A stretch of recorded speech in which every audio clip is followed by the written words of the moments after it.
오늘은 하나님의 심판, 지옥 형벌에 이어서 심판과 지옥을 잊게 만든 바로 사람의 죄에 대해서 말씀을 증거하겠습니다. 어떤 사람은 이렇게 말합니다. 죄는 미워해도 사람은 미워하지 말라고 했어. 죄는 미워해도 사람은 미워하지 말라고 했어. 이거 얼핏 들으면 굉장히 멋스럽게 들리죠. 좀 분별력 있는 사람 같고 죄와 죄를 지은 사람을 구별하는 뭔가 깨어있는 사람 같이 들리기도 합니다. 그러나 성경에는 없는 말입니다. 어디서 주워 들었는지 죄는 미워해도 사람은 미워하지 말라고 했어. 그런데요, 하나님은 죄를 지옥에 보내는 게 아니고 죄를 선택한, 죄를 지은 그 사람을 지옥에 보냅니다. 죄인에게서 죄만 똑 떼낼 수 있어요? 불가능하죠. 술 때문에 인사불성이었다. 술이 문제다. 술 때문에 실수한 거다. 죄인들이 보통 이런 핑계를 대는데, 그럼 우리가 이 감옥으로 술 몇 개 짝을 보냅니까? 이 감옥에다가 사람을 가두는 게 아니라 술 때문에 그랬구나. 이 술이 문제구나. 술을 감옥에 가둬야겠다. 우리 안 그럽니다. 술을 마신 사람, 술을 선택해서 죄를 범한 그 사람을 감옥에 보내죠. 우리도 그러잖아요. 하나님은 죄를 미워하십니다. 맞아요. 그런데 하나님은 죄를 선택한 그 사람도 미워하십니다. 그리고 그 죄인을 벌하십니다.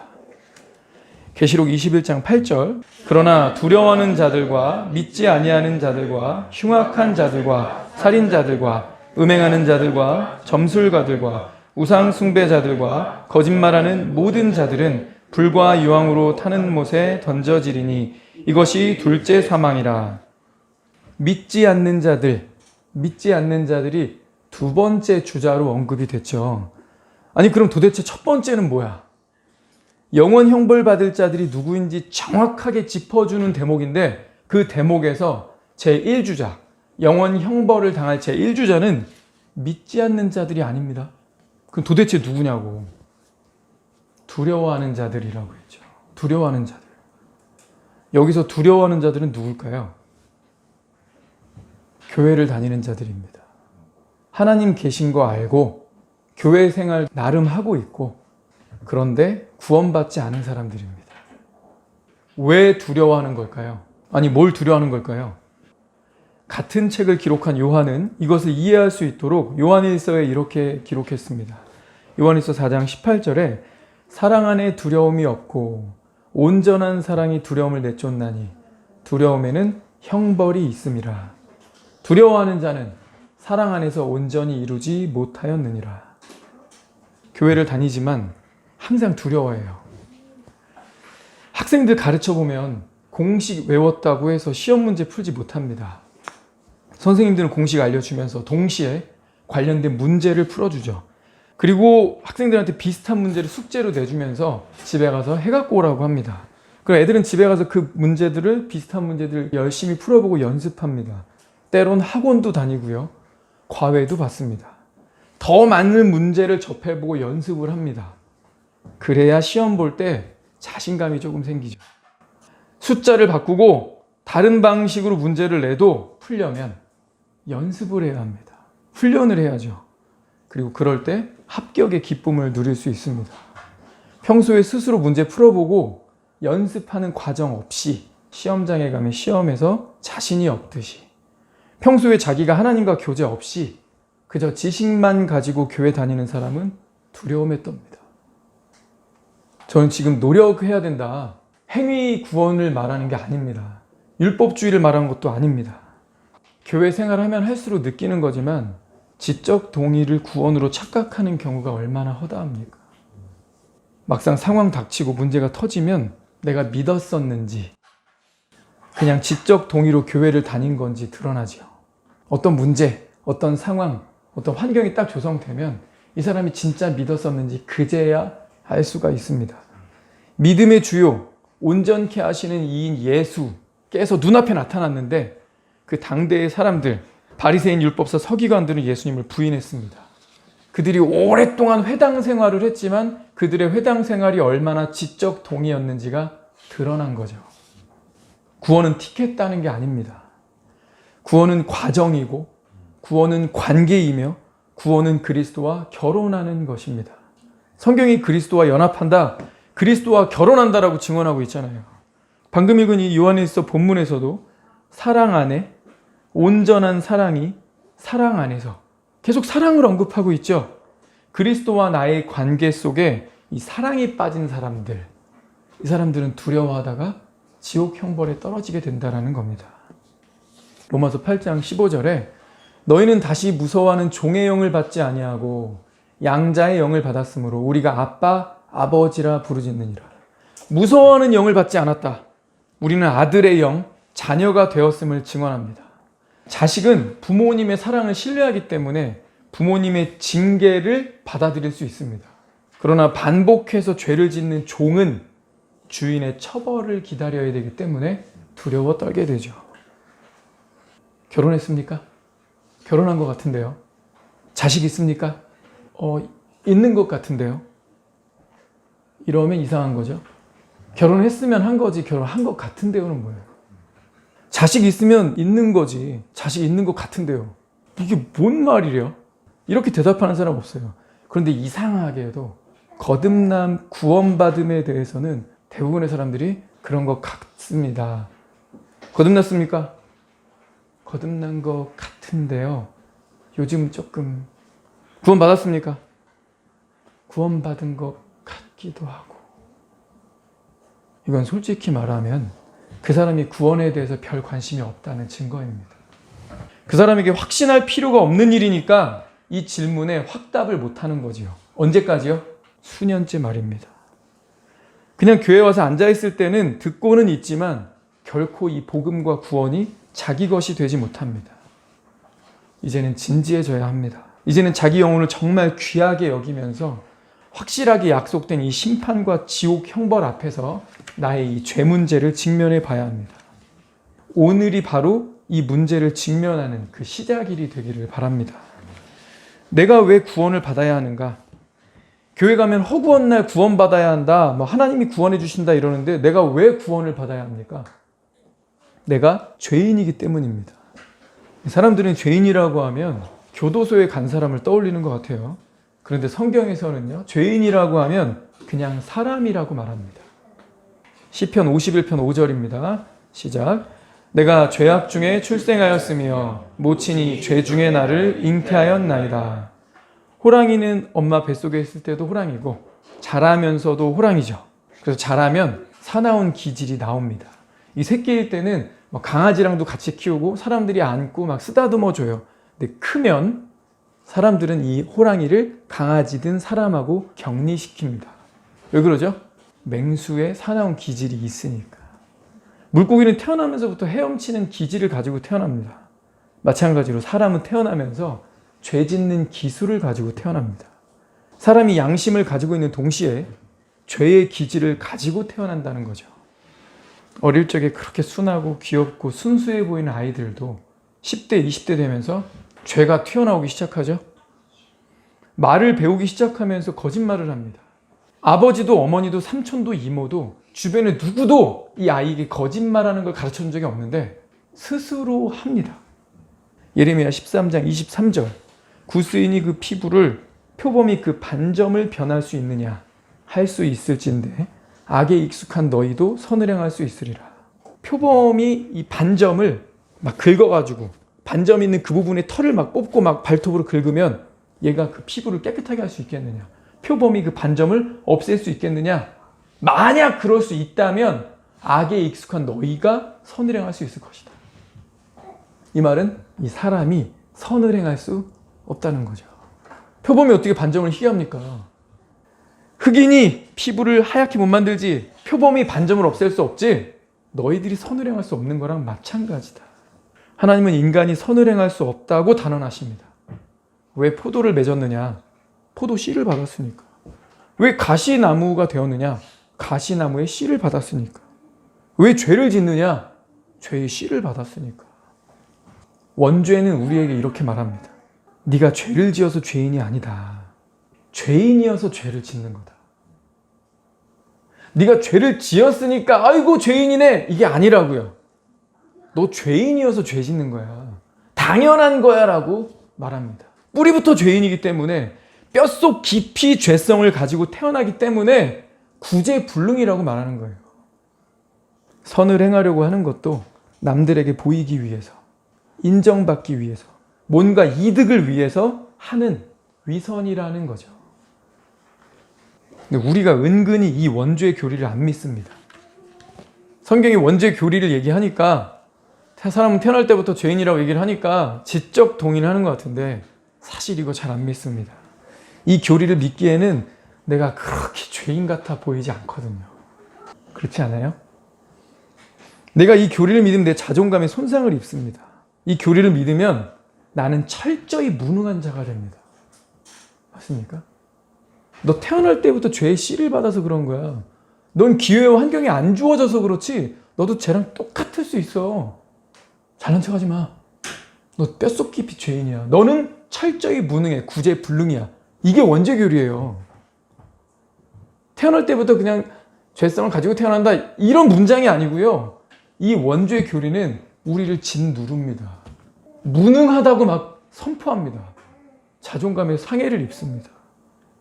그런데요, 이 교리는요, 철저히 하나님 의존적인 존재가 될 수 있게 합니다. 안 된다고, 안 되는 거야. 뿌리부터 그래. 뼛속까지 그래. 넌 절대 안 돼. 그러니 하나님을 의지해라. 이렇게 이끌어가는 게 바로 원죄 교리죠. 내가 원죄의 교리를 믿는다는 것은 나를 구원하는 분이 오직 하나님 한 분뿐이라는 것을 믿음으로 선포하는 겁니다. 여러분, 이 원죄의 교리 믿으시겠습니까?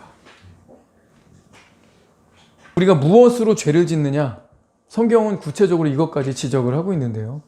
이사야 59장 1절 2절 여호와의 손이 짧아 구원하지 못하심도 아니요 귀가 드나여 듣지 못하심도 아니라 오직 너희 죄악이 너희와 너희 하나님 사이를 갈라놓았고 너희 죄가 그의 얼굴을 가리어서 너희에게서 듣지 않으시게 함이니라. 하나님 문제가 아니고 인간이 죄를 향해 달려간다. 인간이 만든, 인간이 짓는 그 죄가 하나님과 사람 사이를 갈랐다.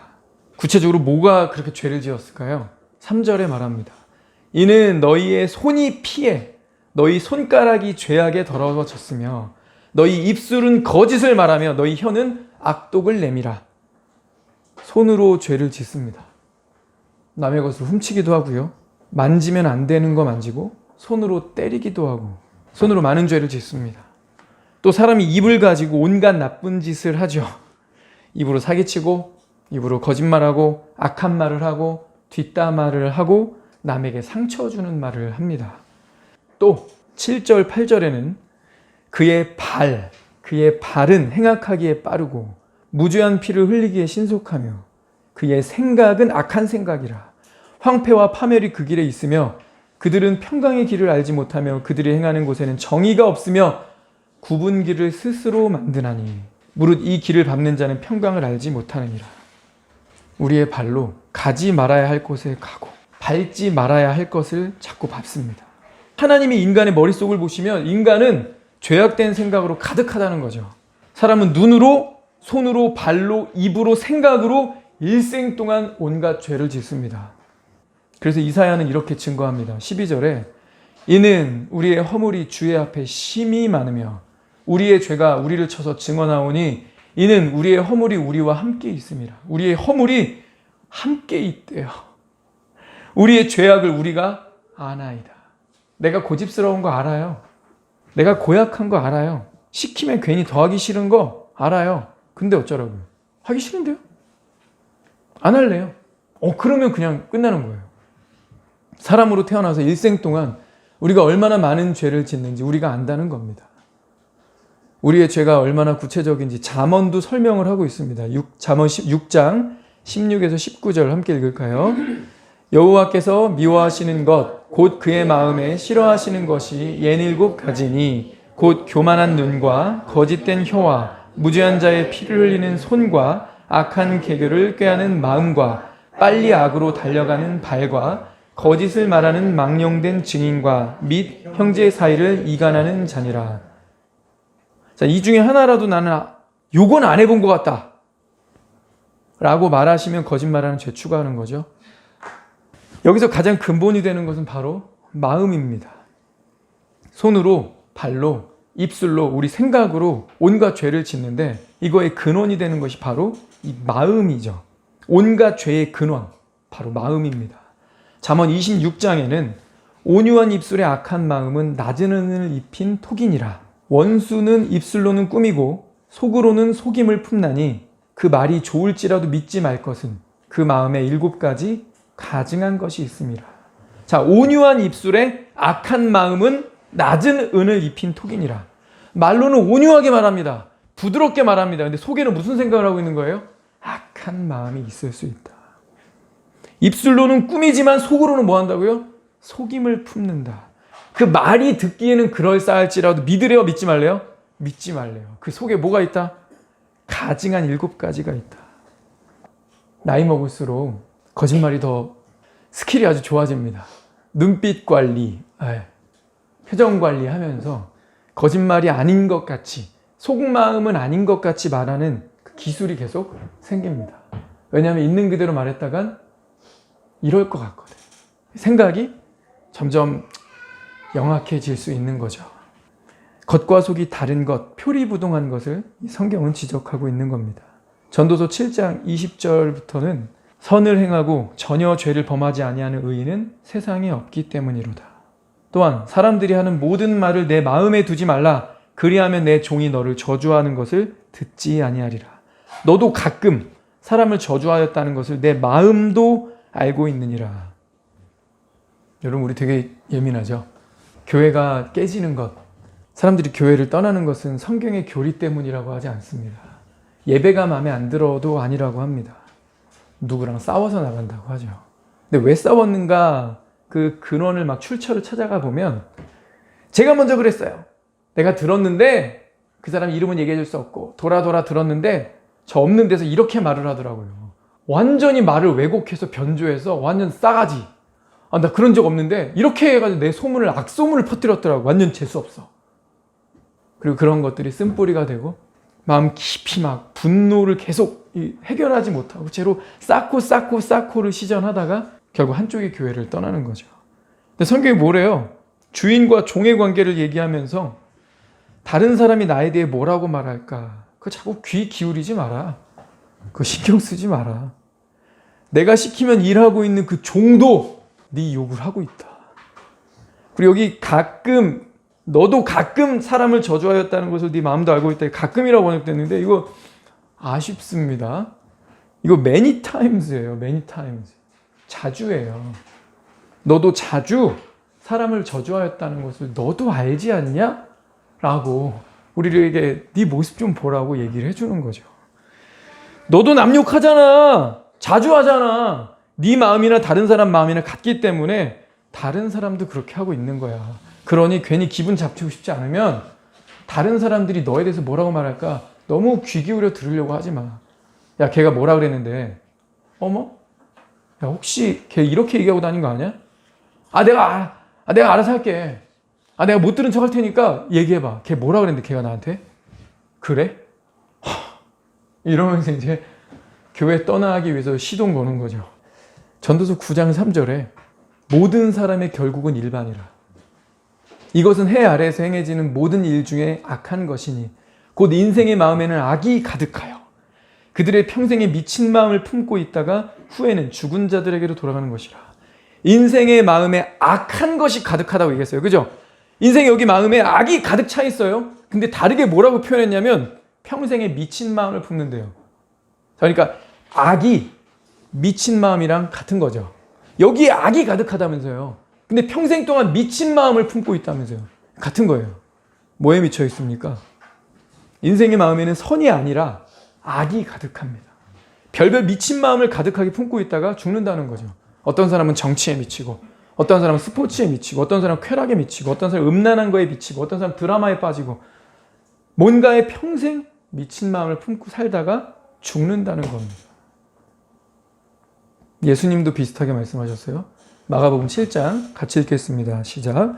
속에서 곧 사람의 마음에서 나오는 것은 곧 음란과 도둑질과 살인과 간음과 탐욕과 악독과 속임과 음탕과 질투와 비방과 교만과 우매함이니 이 모든 것이 다 속에서 나와서 사람을 더럽게 하느니라. 자, 여기 속에서, 사람의 마음에서, 속에서 나와서, 여러 번 반복했죠? 예, 우리의 이 마음 속에서 온갖 악한 것들이 나와서 우리를 더럽게 한답니다. 역시 표리부동이죠. 위선이죠. 겉으로는 인자한 척, 이해심 많은 척, 겉으로는 상대방을 수용하는 척 하지만 속으로는 어떻다는 거예요? 싫어. 나 너 미워. 안 할 거야. 뭐 이런 어떤 부정적인 마음이 겉과 속이 다를 수 있다. 온갖 악한 것, 평생 미친 마음을 품고 살다가 우린 하나님의 심판대 앞에 서게 된다는 겁니다. 그래서 하나님은 이 세상에서 가장 더러운 것을 마음으로 꼽으셨습니다. 이 세상에서 가장 더러운 것이 뭔지 아느냐? 바로 인간 마음이다. 예레미야 17장 9절 10절. 만물보다 거짓되고 심히 부패한 것은 마음이라. 누가 능히 이를 알리오마는. 나 여호와는 심장을 살피며 폐부를 시험하고 각각 그의 행위와 행실대로 보응하나니. 누가 알겠냐? 자기도 잘 모릅니다. 상황이 닥쳐야 튀어나오니까. 근데 주님이 아신다는 거죠. 하나님은 아신다는 겁니다. 예수님 당대에 가장 추앙받는 종교인들을 향해 예수님이 이렇게 말씀하셨습니다. 화 있을진저 외식하는 서기관들과 바리새인들이여 회칠한 무덤 같으니 겉으로는 아름답게 꾸미나 그 안에는 죽은 사람의 뼈와 모든 더러운 것이 가득하도다. 평생에 미친 마음을 품다가 악이 가득하여, 구약이 그랬는데 신약이 오니까 모든 더러운 것이 가득하도다. 악이, 미친, 악함, 가득하다.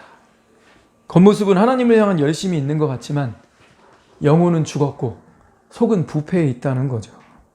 이 마음에서 비롯되어 손으로, 발로, 생각으로, 입술로 그렇게 많은 죄를 지으며 살아가는데, 그런 인간에게 예정된 것, 확실하게 예정된 것이 뭐라고 얘기합니까? 심판입니다. 그것도 1:1 맞춤형 심판입니다.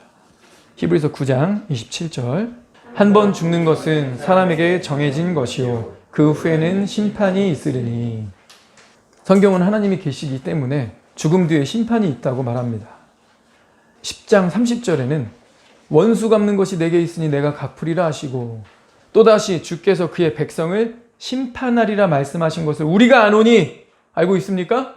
예, 알고 있죠. 우리가 아노니 살아계신 하나님의 손에 빠져들어가는 것이 무서울진저. 살아계신 하나님의 손에 빠져들어가는 것이 무서울진저. 법정에 서는 것도 무서운데 죄인으로 태어나서 평생 죄 짓고 살다가 살아계신 하나님의 손에 심판받기 위해 빠져들어가는 것, 무서울 수밖에요. 그런데 청년을 부르시면서 특별히 경고하십니다. 전도서 11장 9절 시작. 청년이여 내 어린 때를 즐거워하며 내 청년의 날들을 마음에 기뻐하여 마음에 원하는 길들과 내 눈이 보는 대로 행하라. 그러나 하나님이 이 모든 일로 말미암아 너를 심판하실 줄 알라. 왜 청년이라고 했을까요? 어른들, 노인들은 열애입니까? 어른들, 노인들은 뭐 인생을 다 터득해가지고 죄 안 짓습니까? 이 몸이 안 따라줘서 그렇지 얘기해보면 이 마음만큼은 다들 청년이라고 하던데요. 청년 시절의 말씀 듣고 청년 시절에 정신 차린다면 그 사람은 어른이 되고 노인이 되어도 말씀에 순종하겠죠. 그래서 이 청년이라고 지칭한 것은 어른과 노인을 포괄하고 있는 겁니다. 이 모든 일이라고 했어요. 하나님이 이 모든 일로 심판하실 거라 했는데 모든 일에 뭐라고 언급됐죠? 네 마음에 기쁜 거, 네가 지금 하고 싶은 거, 네가 끌리는 거, 네가 원하는 거, 네 눈이 보는 거, 보는 대로 해라. 와, 하나님 이렇게 구체적일 수 있을까요?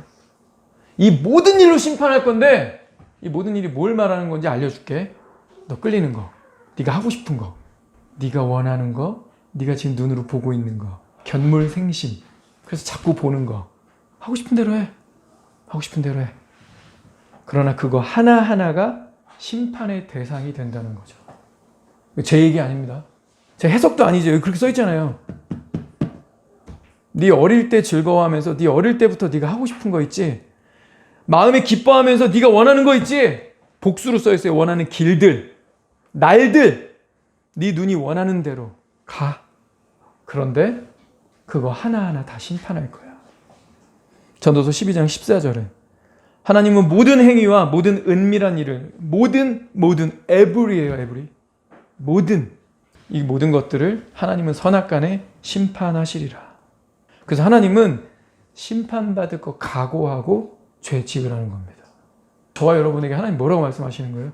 너 오늘 죄 지으려면 심판받을 각오하고 죄를 지어라. 시편 50편도 비슷한 얘기를 하고 있는데요.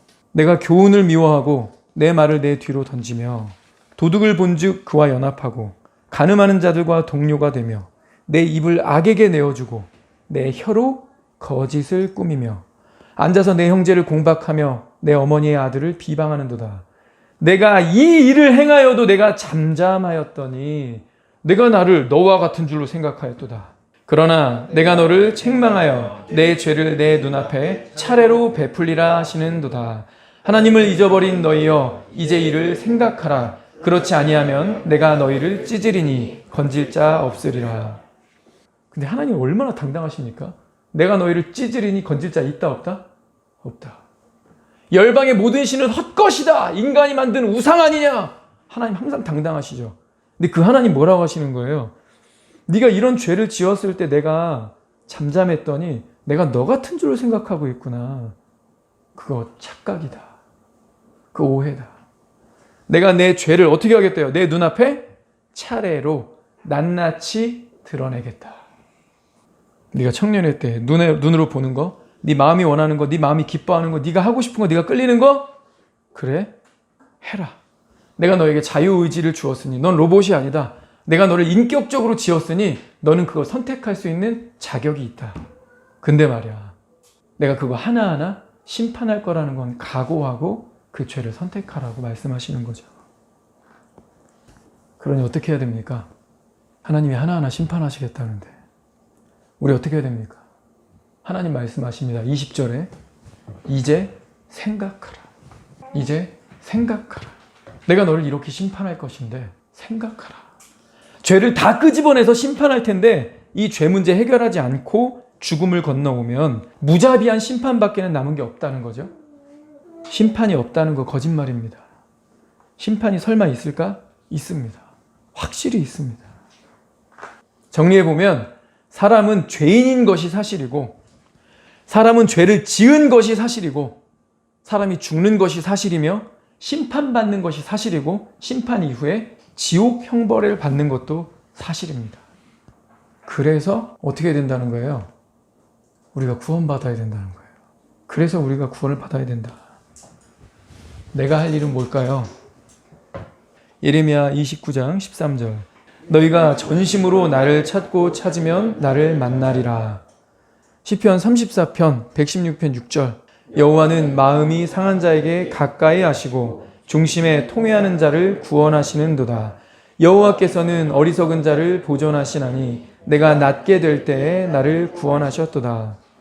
전심으로 찾고 찾으면 만나리라. 우리 물어봅시다. 예수님 전심으로 찾아봤습니까? 전심으로 나를 찾고 찾으면 나를 만나리라 했는데 그랬습니까? 우리 그냥 아까 서론 때 얘기했던 공식 쫓아서 구원 간증한 거 아닙니까? 마음이 상한 자에게 가까이 하시고 이 중심에 통회하는 자를 구원하신다 했습니다. 너무 고통스러워서 회한에 눈물을 흘리는 자를 구원하신다. 내가 낮게 될 때, 내 자신을 철저히 낮출 때 주님이 구원해 주신다라고 했습니다. 한번 돌아보세요. 우리가 이렇게 해서 구원받았습니까? 아, 죄인이라고요? 이해가 돼요. 아, 인정도 돼요. 저 죄인 맞아요. 아, 마음으로 지은 것까지 기준이라고 제시하시면 피해갈 수가 없죠. 맞아요. 저 죄인이에요. 그런데요. 아, 예수님이라는 분이 있는데 그분은 하나님의 아들이라고요? 그분이 육신을 입고 이 땅에 오셨다고요? 피 흘림이 없은 즉 죄사함이 없다고요? 그런데 죄가 없는 한 인간, 하나님이 사람이 되신 이 무죄한 한 의인이 모든 인류를 대신해서 대속 죽음을 지셨다고요? 그분의 이 대속의 피를 믿으면 오직 이 믿음만으로 구원받는다고요? 저 앞으로도 죄 질 것 같은데?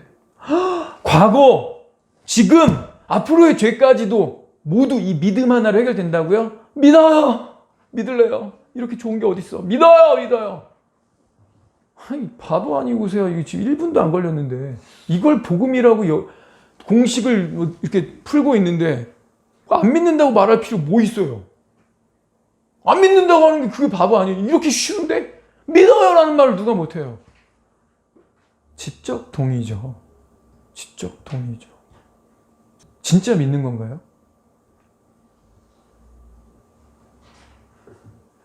좁은 문으로 들어가기를 힘쓰라. 이 생명으로 인도하는 문은 길이 좁고 협착하여 찾는 이가 적음이라.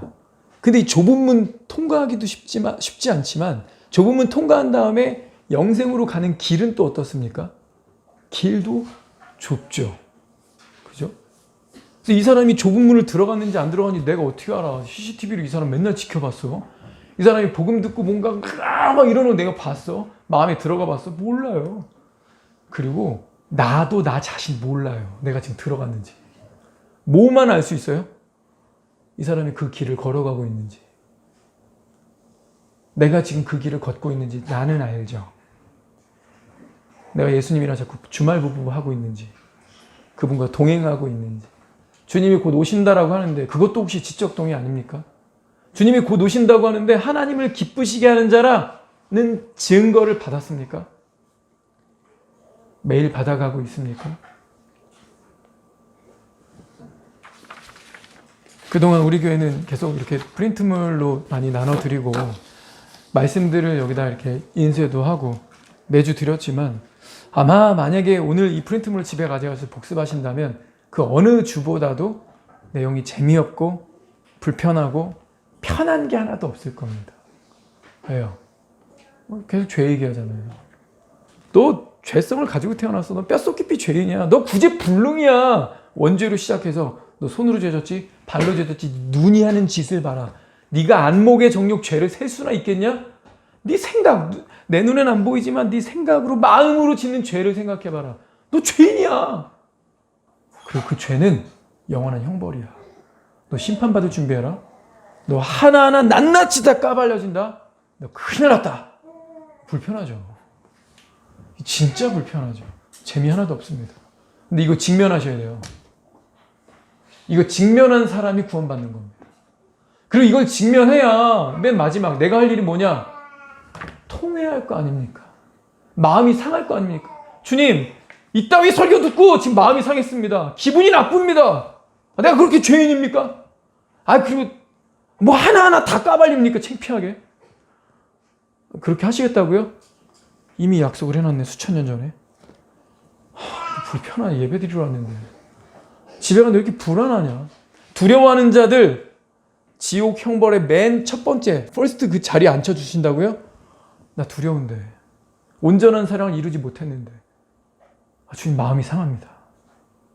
주님, 근데 이 원죄의 교리를 보니까, 내가 맺고 있는 열매들을 보니까 내 마음이 낮아집니다. 낫지 않고 살 수가 없으니까. 찾고 찾으면 만나겠다 해주셨죠. 그래서 이게 반전이에요. 이게 진짜 은혜의 반전이에요. 99.99%는 아무 소망이 없잖아요. 이런 말씀들 들으면 들을수록 속만 상하고 구제불능이고 모든 소망 끊어지고. 근데 주님이 그런 말씀만 주신 게 아니잖아요. 만나줄게. 찾고 찾아라. 마음이 상하니? 이 말씀들을 직면해라. 네가 어떤 자인지를 철저히 인정하고 직면하고 내게 나와 무릎을 꿇어라. 오직 엎드리는 것만이 네가 이 모든 죄로부터 완전히 자유해지는 길이다. 이것도 주셨잖아요. 우리가 이걸 붙드는 거죠. 여전히 소망이 있습니다. 자기 목소리를 기도합시다.